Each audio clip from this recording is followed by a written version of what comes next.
Derse şu zeriyar işlerine katlaştırıyor. Şimdi şu elinde mi nemeni öğrenmiyorum. Platacık görüyen. Bu kumuş. Kumuş mu? Kumuş. Nereden alıyorum kumuşu? Original kumuş mu? Arasa kumuş 925 prova. Kımmat saat mı? Ayo, tamam. Lobzik değil yani. Lobzik. İncecik siyimli. Pilka. Pilkası Pilka değil yani o. Kesik orkada aynı. Kesik orkada aldı.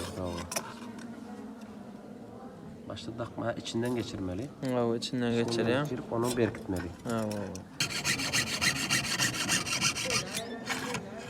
Neçinci klasdan beri etkileyem? 5-ci klasdan beri etkileyem.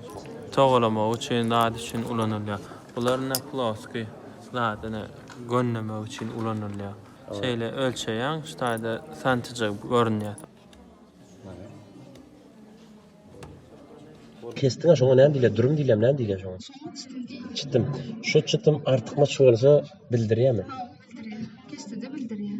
Qaraç kılan olsa onu qaratın. Eğer yerli de var kagiden olsa, kagiden olsa onu qara kesti bildiriyor iyi. İşte uyuyorsa garak bilen geçmeli bunu. Berkiler ya. Argaç geçirmeyen. Argaç ortadan koyuyor. Argaç ortadan geçiyor. Onu kak kes, ondan sonra bir öydüm bolýar. İkinci kakım olsa qırım bolýar. Ondan sonra qırımdan soň çekýär. İlki bastık bilen kakýar. O berdi onu yaptı hocam. Berdin Darağı boşaltıp aşağı koyuverir. O toğlamalı ne şol riza aşağı kayıtıyor. Şunun içine kaydı. Rizanı aşağı boşaltıyor. Sonra küçeliyordu. Şu ne açım atın var şu bırakmayın. Ben şu bir ayda çıkart bile.